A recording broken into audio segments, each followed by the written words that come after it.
Lazy IPA. Yes. Tell us about this, James. So, this is a bit of fun. Basically, how did this come about? So, lockdown, I started to get into my beers more. I've always enjoyed a beer. I got into my beer a bit more, and Before that, even you did quite a shows about like the perfect pub or the French and all that. Yeah. Oh, yeah. We'll go right back then. Hang on. So no, if you don't mind, if you're bored of it, don't worry. We've got time. No. We'll go right back. So basically, I grew up in a pub. Grew up in a West Country pub, and in my dad's pub, I was brainwashed or caste conditioned that real ale was everything, and if you drink lager, you're some sort of subspecies. Right. To the point of which if my dad had found out I was some sort of heroin addict, he'd go, "Don't worry, we'll get you all the help you need." If he found out I was drinking Stella, out, son, get out. I never want to see you again. And the reason was because he took the pub in '69, and back then it was quite similar to now, when everyone's drinking out of bottled beers. Black and tans. Cask beer was quite a new thing. So Canberra was quite a revolutionary thing in the early 70s. And he wanted people to come to his pub. So if you wanted a bottled beer, you could buy it at a store and drink it at home. But if you wanted cask beer, you had to go to his pub. So it was kind of like that. But that was the pure drink. And now, these days, it's not just sort of cask beer. It's now sort of craft beers as well. Now, I did a Perfect Pub show in 2015, Pat, and when I was doing that show, a friend of mine, Philippa, who you know, Philippa Moffat, she said to me, "That would make a great book." Basically, the idea with the show, I get people to suggest what they wanted in their perfect pub. So, unbeknownst to me, I created a sort of I'd done a questionnaire. Anyway, I wrote a book about the perfect pub, everything, toilets, gardens, etc., etc. But weirdly, the one thing I was not so confident on, beer, I was good on cask beer, but when it came to craft beer, oh my God, I don't actually know that much about it. I know about one. So I went down to the local bottle shop. No, that's all right. Anyway. I've my taste. Fast forward. So I got into and then I started going down to this bottle shop more, tasting loads of craft beers, and thought, "Oh, this is good fun. I like this." And there was a guy who did comedy in a brewery called Neil Waits. Yeah. And then he had his own brewery in Brixton, Friendship Adventure. I went down there. We tried to brew our own beer. Yeah. It was complete write-off. We had to get his brewer to finish it off. Right. So we thought, this is ridiculous. So did it with another guy, and we basically it's his. We discussed what beers I liked, created a recipe, and he created the initial recipe. This is beer number 3. What has changed from it is that I wanted something different. So there's all these New England IPAs. I thought, let's go an Old England IPA. So this is a golden ale with a craft beer twist. So from the original, we've just dialed down the bitterness and added Olicana. This one's brewed at Broccoli Brewery, and we've added even more Olicana. In fact, I just kept tipping it into the tank until it was all done. So that's why you've got that orange. If you look at that orange, it's a bold colour, isn't it? Yeah, it's bold. So it's actually become like the can. Yeah. So there you go. It's at Broccoli Brewery now. You can buy it on Lazy IPA. Yeah. .co.uk. Nice. Yeah. It's good. I like it. Couldn't find shit in that. If you dropped something in that, you couldn't find it. I'm not saying you should. You could lose your keys in there. You could lose your keys. You could lose your keys in that. The thing is, these what I've learned is hazy IPA. It's all quite trendy hazy IPA, but it's easier to brew a hazy IPA than an IPA because you don't filter as much. Yeah, you don't filter, so you can lose the mistakes. Also, this is vegan because you put fish findings in to purify it. Yeah. So I didn't want to do that. So hazy IPA is better for you. You don't have the fit. So it's a vegan beer. Also, initially I wanted to do a lager, but I don't know if you ever tried to brew beer. But lagers are hard. Not lagers. Hard. And we all take the mickey out of Stella and things like that. Yeah. Actual fact, the fact that they can brew that Stella to just the exact. For example, one of my favourites is I love Budvar. Yeah. And they they put another fermentation into it, a malolactic fermentation, and it's amazing what they do. It's pretty scientific. Oh no! I mean, I once tried a cider. I brewed a cider using apple juice and yeast, basically. That you just bought apple juice from a shop, and so the reviews were kind of a bit indifferent. But apparently, after 6 pints of it, that's when you really start to get the taste for it. And I had like a drinking, like a unbottling party or whatever you'd call it here. Brilliant. And everyone just had like red faces. Like it was I'm not sure what I'd done. You find a lot of Singaporeans and Filipinos. No, that was just white English people were getting red faced. So. It's strong. Yeah, it was. Yeah. Well, we reckoned it was about 7%, but it didn't taste it. Wow. Yeah. So, well, talking of percentages, so it says 4.8%. This is actually 5%.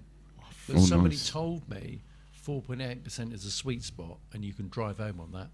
The person was a police officer, but it's true. It's the sweet spot, 4.8. You're allowed to bend it. I didn't know this, between 0.5%. So you get those beers, and they say alcohol free, and they're 0.5%. That might be 1%.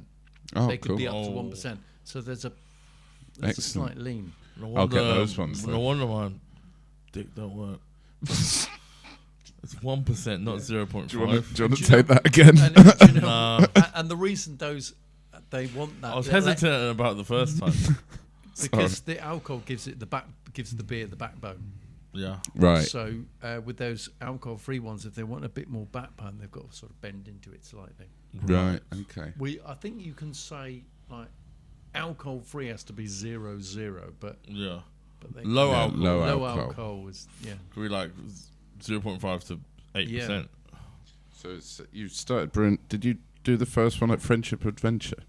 Yeah. So I've been there actually. It's great. Done a gig there a couple of times. Every friendship is an adventure. Yeah, so Friendship Adventure. Then I moved down to Surrey, and then I did for Brolly Brewing was the guy who came up with this. He very kindly gave me the recipe, so I owned the recipe. Then tweaked the recipe for another brewery in Bestons, and then I'm on Brewery 3 Broccoli. And now the issue is, I don't know if this is interesting or not, but. The second brew wasn't that expensive, but this one was really expensive to make. I didn't realise what Ukraine produce a load of grain. Yeah, hops. They produce glass. There was a glass shortage. So So Putin's attacking beer. Right. Now it's got personal. Now I've got an opinion on the war. Yeah. now those fuckers dying is a bad thing. Exactly. Yeah, so it's all gone up because of the war in the Ukraine. Yeah, Ukraine's big beer supply. I need to stick to cider then. No, in plastic bottles. I suppose. No, most of the cider ingredients come from Pakistan. Fun to do. So what generally think of it? I think this is nice. I'm not an IPA fan, really. No, me neither. But this is drinkable. I could drink this. Yeah, I could drink this. Well, my dad's maybe not all day. I could have in a session. I could have 3-4 of these. Yeah, I'm happy with that. Yeah, and then move back to my side. I wouldn't say I'm a fan, but I could drink 3 or 4. Yeah, exactly. I could drink 3 or 4 liters of cum from it, but I don't because of pregnancy scares. But no, this is very nice. And did you sell Can you get it now? Yeah, do you have a website? I sell it online. Great. So the idea was, my initial idea was just sell it online through Instagram because it's so hard. I didn't realise that when you start trying to sell into pubs, do you know how much the tax? They've got to make 68% profit on what you sell it in at. Yeah. So that's why beer's so expensive. Yeah. So, for example, there was a load of pubs who wanted this, but I'd have to sell it in them at minus my profit to get it into the pub. So it wasn't working. So that's the reason why you've got these mass brewers going into all these pubs, because they're the only ones who could afford it. Well, also, Wetherspoons, they buy... I mean, it's a brilliant idea. You know the idea behind Wetherspoons? They buy all these cask beers almost at the end of their life, by their sell-by date, knowing they can sell it before the sell-by date. Yep. Yeah. But if my dad's pub, for example, tried to buy into that beer, it would go off because they wouldn't be able to sell it. Yeah. It would be interesting if a big conglomerate came in and bought the beers ahead of Wetherspoons and led to a supply shortage. How Wetherspoons would cope with that? What, buying the... Well, they Well, because there's no... yeah. Because there's no end of stuff left. Yeah, I don't know how they do it, but that's basically the model. Yeah. Well, they'd have agreements with like distributors. Yeah, and exactly. that stuff. Yeah. So it's one up from the drip tray arms. We should go to the debate before I say I'm going to drink cum again. I might get Barney to cut that out. Yeah, I don't know. I'm fine with that at the moment, but I don't feel good about it. I think there's a moment when Barney's having a kip and there's the just woken up. And so what do you normally drink then? And for example, it's interesting to know what to do next. A lot of people are drinking alcohol-free beer. Yeah. I thought years ago of doing one, and I thought, do you know what? It's one of those things that people say they drink, but will they actually buy the thing? Is a different matter. I get it sometimes, but I buy more alcohol. Yeah, exactly. Fueled and beer. Also, an alcohol-free New England IPA is essentially Lilt or Yeah. Rio. So And I do like Lilt. you might as well just buy Lilt. You ever thought about going down the stout route? Yes, I'm thinking about that now. And It's easier than IPA. Yeah, I'm thinking about doing a nitro. I've actually got in my phone a load of names of stouts. And do you follow the guy on Instagram, Mutton Easter? No. Oh, there's this big guy, and he's a fan of Man City. I think he was a Man City blogger or something. But before the games, he started going for a stout. Anyway, this thing's grown, and he basically turns up at a pub, and he films himself drinking a stout. And he's got a big beard like you, and he has his stout. Yeah. It goes all over his face, and he goes, "That's an absolute creamer!" And everybody goes mental for it. So there's a creamer and an absolute creamer. I think you'd enjoy. Well, there's a guy who's like the schooner. There's a lot of... There's a guy just like, you know what schooners like 500 the schooners. Schooners, yeah. But we have a debate. It's 2/3 gone.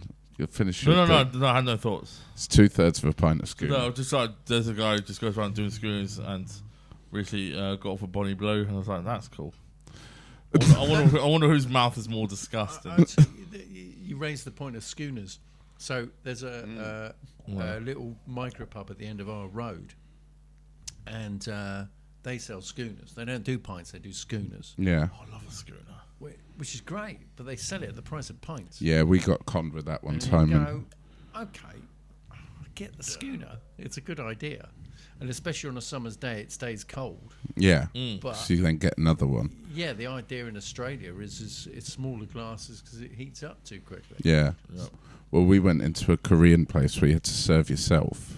I didn't mind that pub, but it was all right. But they did schooners, and it was £6 for a schooner, and we're like, oh, that's all right in the current climate.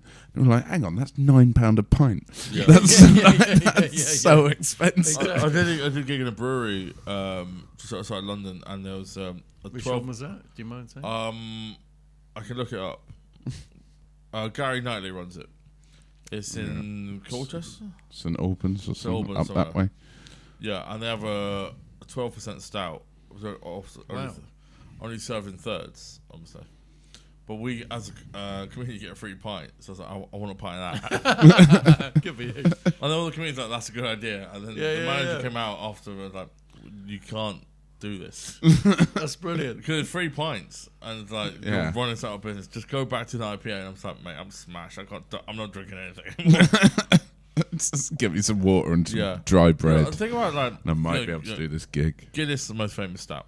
Yeah. But there's something about a nice light stout that's refreshing and that I think it's amazing. I mean, have you had the London Black, the Amsback Hop Day? It's a beautiful pint. Yeah. It's very creamy, and it's just it's just really nice. Taken off. It's brewed down in Purley Way, isn't it? I think. Well, I'm not sure actually. They've got a place on the Bermondsey Mile. Oh, have they? Yeah. But I took it's up a the Purley Way. fantastic beer, and so I think what happened, I might be totally wrong on this, but there was some study, and I think it was post-lockdown, that Guinness was the top beer.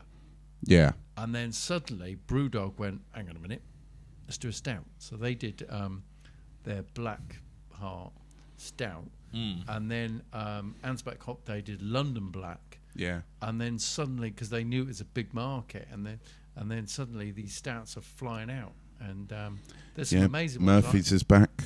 Murphy's, yeah. Murphy's Beamish. is okay. Yeah, there's more like so. I had so I went to the gig at a rugby club. They had all the Guinness paraphernalia, Guinness. But they also had a Murphy's on, so I ordered Murphy's and drank it in front of the Guinness thing. and it was just, it's just not quite as creamy, but still a lovely pint. It's a nice pint. Yeah, I had one last night, didn't I? Yeah, we were hanging out, didn't we? We were hanging out. It's like full fat milk and semi-skimmed milk. Yeah, it's still lovely. I love that to mix together. It's 3/4 skim milk. I went to the launch of a Stout signature brewery did with Flogging Molly, the Irish American punk band. Yeah. They're a great brewery. Signature. Yeah, they were really good. Well, and then Flogging Molly played, and it was like one of they're my favourite live band to see.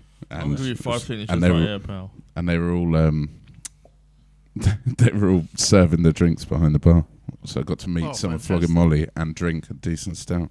Oh wow! So we're shouting out all the breweries. Because at Signature Brew, I was asked to MC the launch of the new camera beer guide. It was the Iron Maiden version, and it was meant to be at Signature Brew, and Bruce Dickinson was going to be there, and it was going to be. Yeah. Of course, he wasn't there. No. The Ranger supporter wasn't there. It was all right.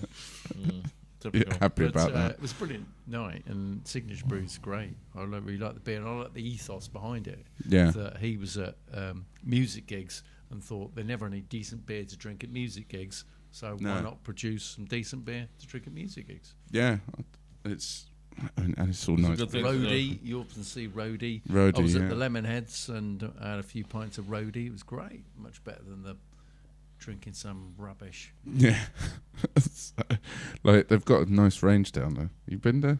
We've been there together, I think. Signature, yeah. I've been to camera festivals and all that. It's nice. I forget you were at Pub in the Park recently for a food. Pub in and the drink. Park was fucking. Oh, you went to Pub in the Park? Fucking ridiculous. I want to hear all about that. Listen, this episode, forget the premise of the we're just talking beer, we're talking festivals, we're talking the lash, right? The sesh. Pub in the Park, because I live adjacent to a park that was hosting it. So I got free tickets. Perfect way to do it. Oh, is that what they do? Because they go, it's going to be a bit noisy. Yes. What a clever idea. Yeah. Yeah. But tickets range from 45 to 110. And it's not worth that. Because as soon as you get in, all you have to do is spend money. Nothing's free, nothing comes with it. So you don't get anything with it? You don't get like a pint glass, t-shirt? You don't get a pint glass, you don't get a t-shirt. In fact, they charge you for the pint glass because of... like a deposit? Yeah.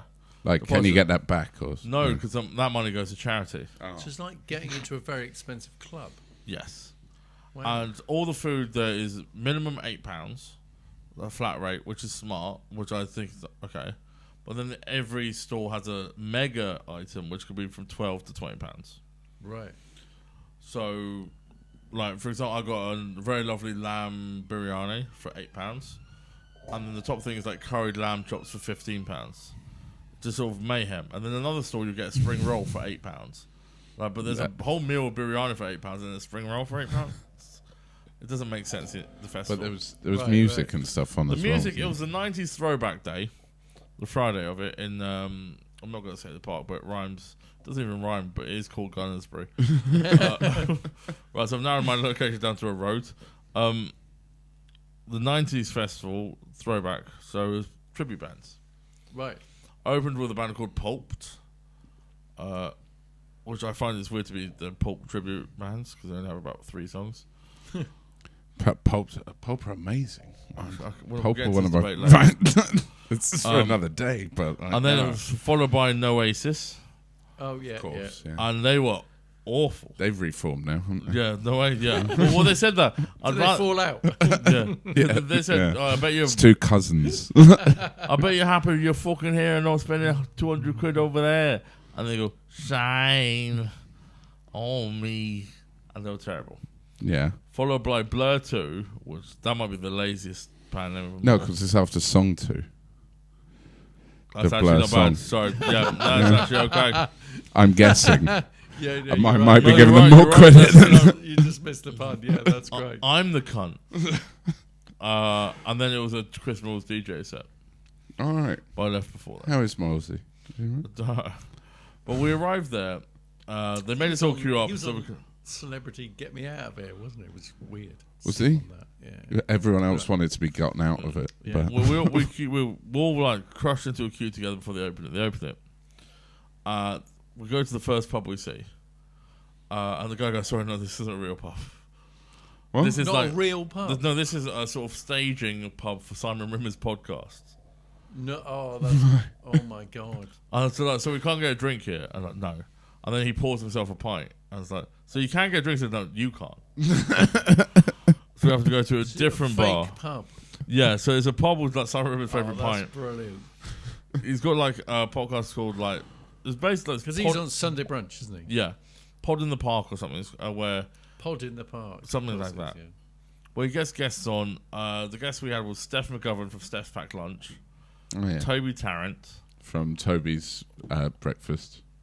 from Is he Chris Tarrant's son? yes, Yeah. that's the one. Sean Keaveney. Oh yeah, ex Radio 6 music Yeah, DJ, and Adrian ex Charles. XFM. And while Simon Rimmer goes, you know, we all love being in the pub. What was your first drink? What's your favourite shit drink? And it was funny. It was packed. That's a good question, actually. Should we break out on that one? Yeah. Yeah, I'm happy to do that. It is a good question. But Favourite shit drink? before we get into that, just everyone was there because it's the only sort of benches that were available. And there's just like a table full of 90-year-olds, and he's like, "What's your favourite shit drink?" And then, powdered egg Powdered egg. mixed with water. Powdered egg mixed with water. What is Oliver Twist. Favorite shit drink. so what is your favourite shit drink? I remember.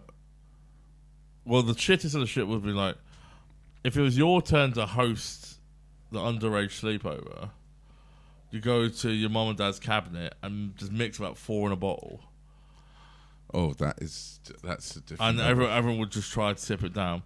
Apart from that, I think was it like VKs, the one that Oh, the yeah, yeah, rubbish yeah. wickets. Yeah, Yeah, I was thinking Bacardi Breezer, Yeah, but can't breathe. like an orange Smirnoff Bacardi Ice. Breezer.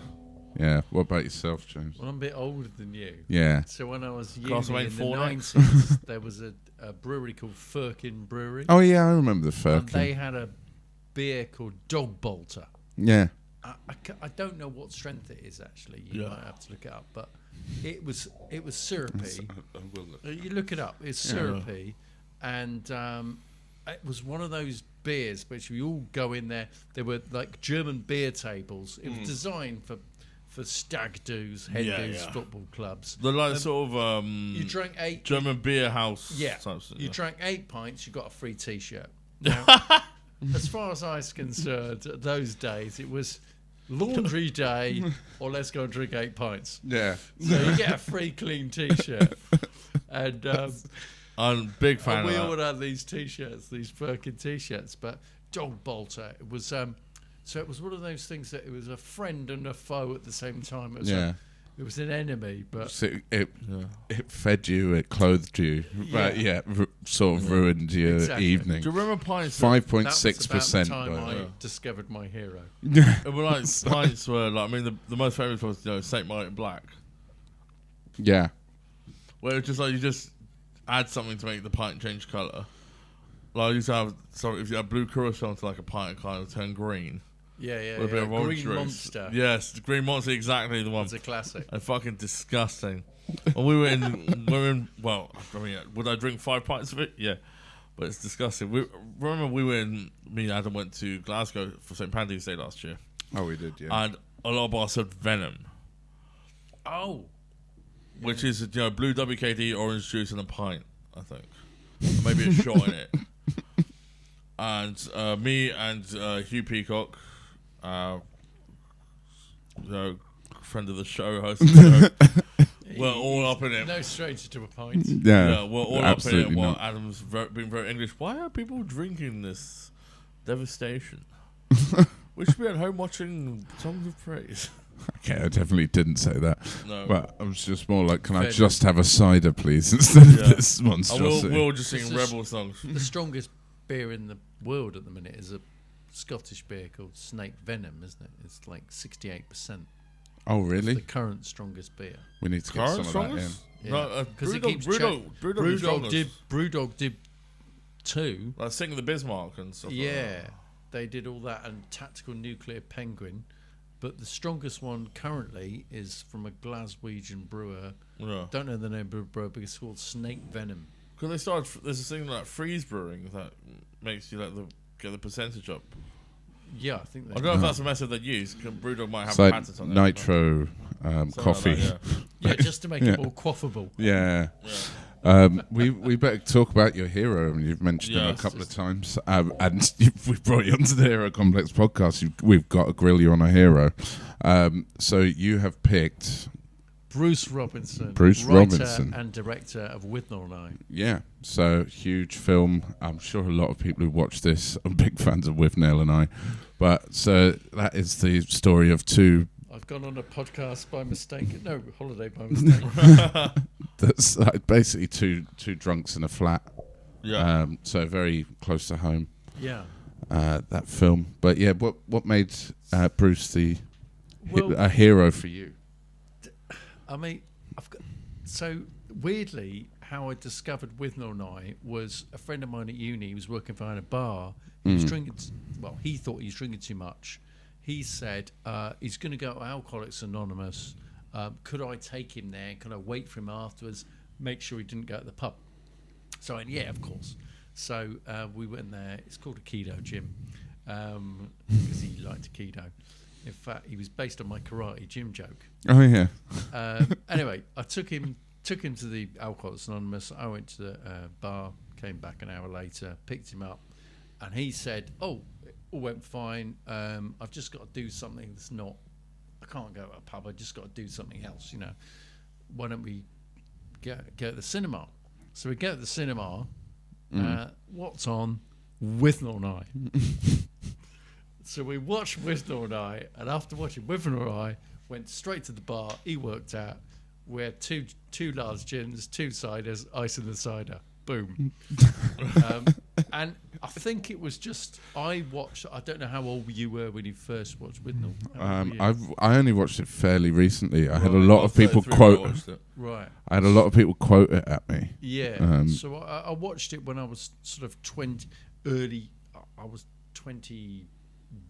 20, and Withnail in that was when he wrote it, he was kind of in his early 20s, Bruce Robinson, so it really resonated, but it still resonates now. It's basically about 2 skint blokes who can't afford girlfriends, can't afford anything, and are just boozing up and trying to avoid reality. I mean, sums up my stand-up career. It's, yeah, I mean, it does hit a bit too close to home sometimes, that film, doesn't it? It's a big launch out. I'm going to take that again. Shout out to big launch out. Don't make fun of me, then we've got to keep it in. But it's, it helped launch the careers of Rich D. Grant. Rich D. Grant. Was this before Paul or after McGann. Paul McGann's stint as a doctor? After, Before. wasn't it? He did the Was so that Paul the McGann movie? did the Monocle Mutineer, and then he did Withnail and I. Richard E. Grant, that was his first big film. Yeah. So they were taking a risk on him because he was an unknown. Yeah. So they looked at so many people, and the fact that Richard E. Grant, he was the one person when they did the Fork It, was the audition piece, and Richard E. Grant nailed it, and he went, right, we're going to get him. Yeah, and now look at him. So they were. I looking know at- he's in Star Wars. I shouted, I cheered, I fist punched the air. That's a good impression. Yeah, Yeah, pretty good. that's what he said when he saw the Star Wars film that he was in. But it's, For the reference. It's just a beautifully written film. I've got the. You're the only guest you're the only guest who's I've got actually a T-shirt of the you brought the props Penrith, Wow. Penrith tea rooms.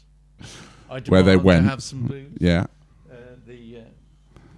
or rather, actually, it was and I've also got my Withnail and I Screenplay. Wow. Inside, Bruce Robinson has signed it.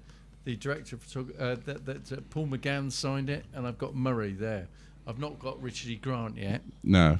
Now, when I went to years ago, I lived in Bristol at the Cheltenham Festival of Literature. Yeah. And my mum said, "Oh, pick a couple of people to go to." I went to see Stephen Fry, and we picked Richie Grant, who was doing his Withnail's Diary at that point. We arrived. We found out Richie Grant couldn't make it, so Bruce Robinson stepped in. And so Humphrey Carpenter was interviewing Bruce Robinson, and Bruce Robinson he slowly became Withnail. He had a bottle of red wine there, and he was pouring glass. And then he grabbed the bottle and was going to, "Do you mind if I just wander around a bit? I've got a bit of sciatica." And so when it came to questions, someone said, "Where's Richard Grant?" He goes, "Do you know I put every word in that bastard's mouth? And where is he tonight? Doing a premiere of Spice Girls the movie. What a balls!"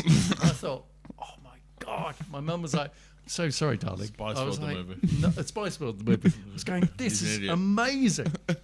And it was he got really pissed, and I don't know if you can see this. He said, "What? I was the last in the queue. What should I put?" And I said, "To it a very impromptu evening," and he put to James, "Important evening." Bruce Robinson. He goes, I went, "Is that right?" He goes, "I'm a bit arsehole, to be honest with you." So he was the real deal. Yeah. Oh, he's really writing about himself then. Probably Yeah, in it's just, Withnail and I. If you've ever read the screenplay, it's poetry. Yeah, have you? I'm not Like allowed to read, you know that. The intros is just poetry. Yeah. Favourite lines from Withnail? You got any favourites? I watched it, and this is tragic. I watched it this year. I didn't get it. I was like, "What is this shit?" Well, I'll tell you why you And- didn't and get by- it. by the You're way- a good-looking man. You're very successful. You've probably got a girlfriend. All Your true. car- All and, your, well. and your career's Hello, going really, darling. and your career's going really well. No, it's one of the films where I think I'm wrong about, and I need to rewatch it again in a different frame of mind. I think to be honest, it speaks to when did I like it? I loved it when I was at university. Yeah. I was skint. They're skint. You're drinking far too much. They're drinking far too much. I wanted to be a comedian. They want to be actors. So it really spoke to me. Yeah. Meanwhile, I was watching it. I was like, "Bombly, yes, sir. Put this on in the 4th cinema room." And that's why I watched. So I probably didn't relate to that. Right. Fair enough. Bombly. Have you replaced Jefferson? Jefferson got uppity. Right. After that, he fell in love. So I used to when I first started stand up, I used to quote the lines to myself. I remember him being in Brighton, really tired on the beach, overlooking the beach. I went in the park and I'm practically dead, and I'd quote these lines to myself. It was kind of just to sort of soothe me, really. Yeah. What was amazing about that is. Obviously I'm years older these days, and me and my partner are currently doing a trauma healing course. Oh, wow. And I realise, looking at that today, I thought, my God, that's about a totally dysregulated nervous system. And that's why it speaks to me, because my nervous system was just off the charts. And then when you try and relax, it's a totally different thing. So everything there is like either third gear or second gear, but down full. I mean, even the policeman in the back of the van, everything's just everything's just heightened. Demand, have some booze. Everything's very bang, bang, bang, bang. But it's just beautifully written. It's absolute poetry. And weirdly, sort of preparing for this podcast, just looking at a few things and made me think about what I was like when I was 20. I wanted to write a sitcom or a film or something like that. And actual fact, Bruce Robinson's one of those people which it's just inspiring. Yeah. He's done loads of other things as well, but that's obviously his. Yeah, well, he directed the Rum Diaries most recently. And I was really excited about that. And to be honest, I'm a bit disappointed. Yeah. I mean, he's also Or written Depp quite a probably lot of written that. Yeah. similar films. But with this, he actually sold the rights for to make it into. He wrote it originally as a book, and he sold it to be a film, and he sold it for £1 because he wanted to get it made. And then I think he was given £70,000, and then he immediately spent 30 of that on filming a scene they wouldn't film. The motorway scene, they wouldn't film it, so he spent £30,000 of his own. So he only ended up with £40,000. But it's that classic thing of, but money can't buy the kudos that Bruce Robertson had for writing. Yeah. Do you know what's annoying?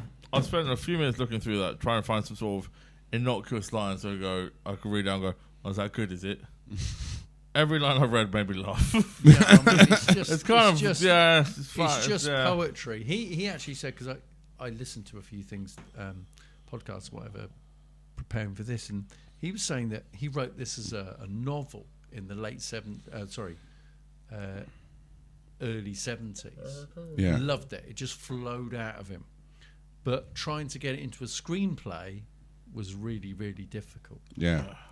But he did get there at the end. Yeah, so I'm a massive fan. So I met Bruce Robinson. Paul McCann, I met... Here we are with director Bruce Robinson.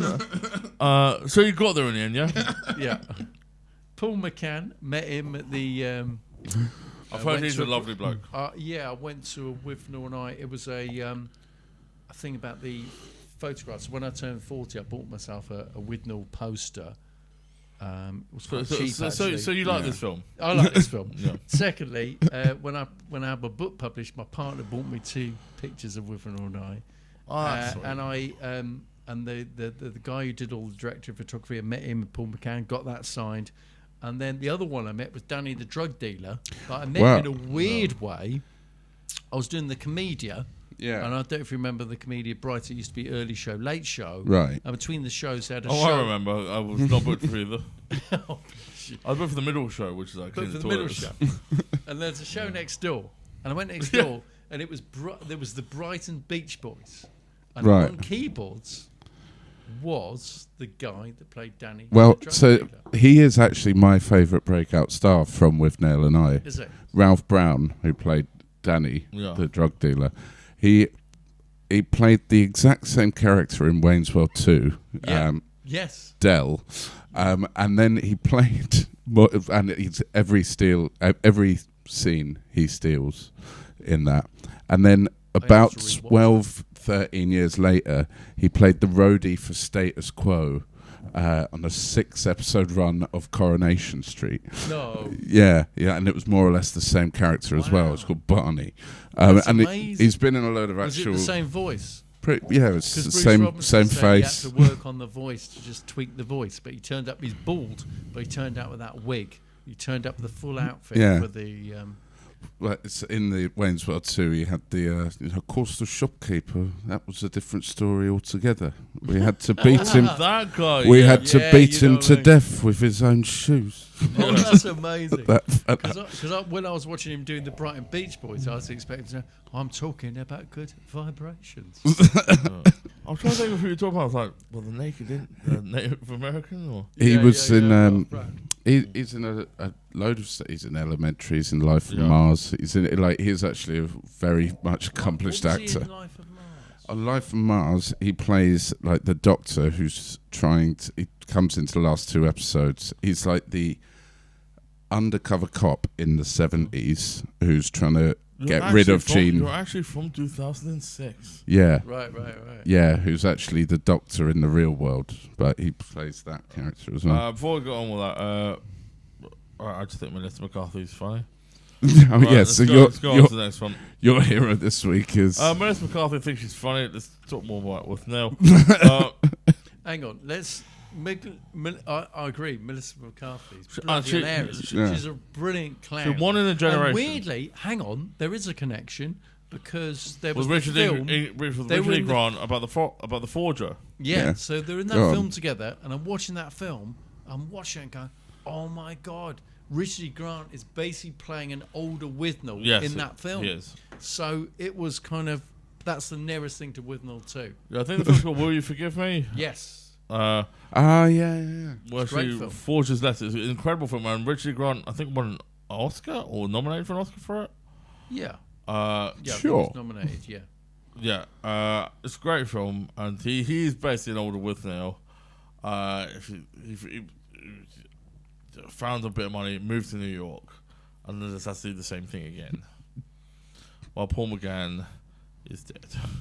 Paul McGann's still going. In the film, in the film, he right. regenerated. He regenerated as Melissa McCarthy. Yeah. Ooh. So you've picked Melissa McCarthy. Yes. You've picked Bruce Robinson. I keep trying to say Bruce Dickinson because we've mentioned him earlier. Yeah. And so Yes, I don't think we've is ever he, mentioned two Bruces in an episode before. But, it's a two Bruce episode. yeah. So we normally ask a load of questions on each hero. I kind of feel like Quick fire. Bruce. round. Let's do quick fire ones. Yeah. Quick fire. Right. Who'd be better to go for a drink with? Melissa McCarthy, great. She probably put over her head. Be loud, tell a bit stories about me, Jason Statham, and the spy.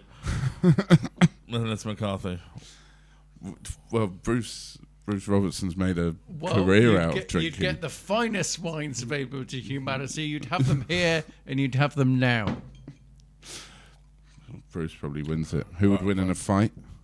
Melissa McCarthy, 100%. Yeah. Just in probably. terms of, and I don't mean it in like in an insulting way, but in terms of, you know, there'd be a headlock involved. Yeah. There'd be a headlock involved. she's a physical comedian.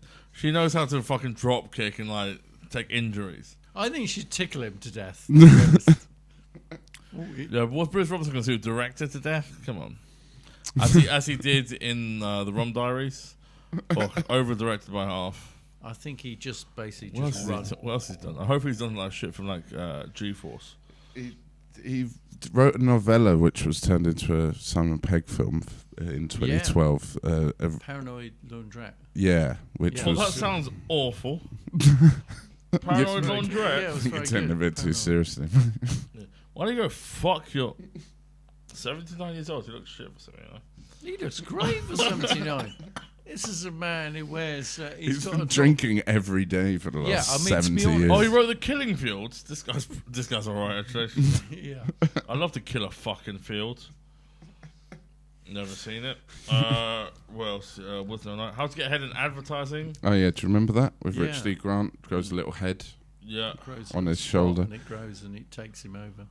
which sounds like the pretend synopsis for How to Get Ahead in Advertising, but that It's is the real. that's the real deal. That's the You also wrote Fat Man and Little Boy. Yeah, Offensive. No, That's it's what about- we're no, it's changing about- the name it's of about this nuclear bombs, I assume. podcast to.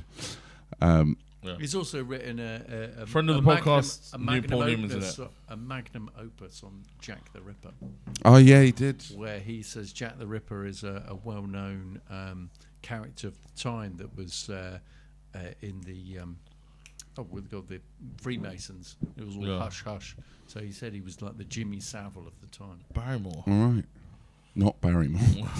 Stop bringing up Michael Barrymore on the podcast. Because I We've wanted to be discussed on the this. podcast. Please, Michael, welcome to my pool. We're recording a podcast. We got a pool downstairs, actually. Yeah. haven't Welcome to the most Anyway. ironic podcast of all time. we?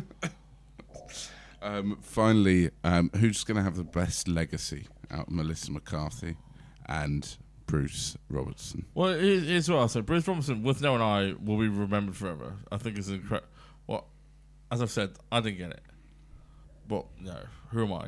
I'm just... Who are you? I'm just a member of Mensa. Right? Barely. I got in through the sports team.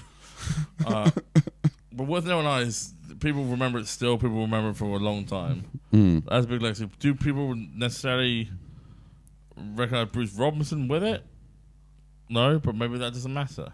Yeah. 'cause Melissa that's the last McCarthy, she shat in the sink in Bridesmaids. And that was all improv. Yeah, it was all improv. Everything she did in that film was... She wasn't even cast for the film. She just turned up and did improv. Do people who see Melissa McCarthy go and shit in the sink? People who see Bruce Robinson or see Richard Grant or Paul McGann shout Scrubbers, shout the lines. That's, Yeah. Well, there was a shot... Yeah. Apart from the line... Shit in the sink. I've not seen it. Bruce Robinson actually said a great thing that he was actually in a pub hearing people quote Withnail I lines quite aggressively at him, not knowing he'd written the film. Oh, He wow. said he didn't like it. Yeah. That must be what it's like to be I don't know, David Williams or whatever. Yeah. But I'm a lady when he's trying to get the tube to Victoria. Pat always gets people pretending to own a haunted house at him, actually. He often pretends to own a haunted house. I own a haunted house, but the ghosts sued me. Now it's theirs. So, turn back to episode 143 for that story. I used to have longer hair, and I used to go running in baseball cap, and I used to get go Forest, run Forest, run Forest constantly. Nice. Forest Gump. Oh, okay. He was doing it in Forest Hill. Yeah. You used to have longer hair. You did a bit of acting when you were younger. I've forgotten we didn't talk about this, but this is like I did play the part of Count Fuckler in X. Which, to be honest, was a bit odd. Yeah. And you joking? when I was opposite Ricky Gervais, Yeah. I only had one line, and I panicked because it's Ricky Gervais talking at me. And this is the first take, and he said, "Why does it call you Count Fuckler, mate?" And I was meant to say, "Because I can't stop shagging me, I can't stop." I blanked. I forgot my line. I went, because if I see something, I've got to fuck it. And there was a voice in the back, was Stephen Merchant, went, "Kurt, that's a keeper. We'll have a bang, one take." Yeah. It was the first take they took. And what was the original line? Well, my dad's surname is Fuckula. Yeah, the original line was, "Because I can't stop shagging me, I can't stop." Yeah. But Well, I- it's funny I line what you changed did. it, and they went, Is that because he laughs when you say that? Is that him genuinely laughing? yeah, I mean, it's very off-putting because he doesn't stop laughing. No. So in the audition, It feels like hell to film. yeah, I mean, in the audition, I walked in and I knew I had a chance because I don't know if you've been to many auditions or stuff. Normally, you just go in and there's just one person. They look totally bored. This time, I walked in. There's the head of BBC casting, Ricky Gervais, Stephen Merchant, Asher Teller. There's everybody in there. Yeah. Oh my god! And Ricky Gervais goes, "Oh, I've seen this guy. See stand up. He does impressions." So I did. I did before we even did the thing. I didn't do the part. I did all the impressions. He goes, "Do your Samuel L. Jackson." I did my Samuel L. Jackson. Did Eminem. He started naming stuff. So I started doing all these impressions. And they knew you had these impressions, or they just asked you to do them? Ricky had seen me do stand up. Okay. He knew he'd seen me do stand up because I'd taken the mickey out of him while doing stand up. And then they had this the night before. I'd seen Jeff Innocent do a gig. I was comparing. He was doing Comedy Calf, and he did a routine about his whippet humping a shoe. Oh yeah. So when I did my Count Fuckler character, that was in my head. So when I did my lines, I started humping the chair. That wasn't in the script. I went completely off script, and they kept that in, and they substituted chair for a barrel, and they made that the thing. Yeah. Because I remember the scene where because it sort of just pans out, Well, it doesn't it? wasn't And that's in the end of script at the. all. That was my improv of the line. Oh, wow! One of the great Hollywood stories. That is amazing. But what was quite nice about the day was I arrived there at like 6:30 in the morning. I went, because I'd never done anything like this before. I had my own trailer. It said The Count. On the trailer, I had my own trailer. I was thinking, this is amazing, this. So I've had a cup of tea and a croissant. Yeah. And then I heard Stephen Merchant go, "Where's my trailer? Where's my trailer?" Ricky Gervais had taken his name off and put my name on instead. So Steve Merchant, I had Steve Merchant's trailer. So you didn't get a trailer in the end, or no, I didn't, oh, you did. You kept I it. did it one take. I was out the door. I was gone by. I was arrived at 6:30. I was gone by 7:30. Oh, I was nice. back at home for Cocoa Pops at 9 a.m. Oh, My trailer 9 foot tall. James, it's been so nice to have you on. We better wrap up. Yeah. But the winner this week is, of course, Bruce Robertson. Well done. Unlucky, Melissa McCarthy. Congratulations. Thanks so much again for coming on. Thanks, Pat. Have you got anything you want to plug? Well, Lazy IPA. Lazy IPA. Lazy IPA. .co.uk, or you just go to Broccoli Brewery. Can you buy it there? No, don't go there then. Go to Lazy IPA go online. or Why my would you- Instagram, Lazy IPA. Yeah. And Imaginatively. we'll put your Instagrams down the bottom. Thanks for coming on. Pat, have you got anything you want to mention? Reads Cleopatra and Frankenstein by Coco Mellors. Good book. Great. Well, thanks once again for listening or watching. I've been Adam Green. She's been Rosie. He's been Patrick Brujana. And once more, thank you to our guest, James Dowdeswell. Thank See you you. next time. Goodbye. Keep being a hero, folks.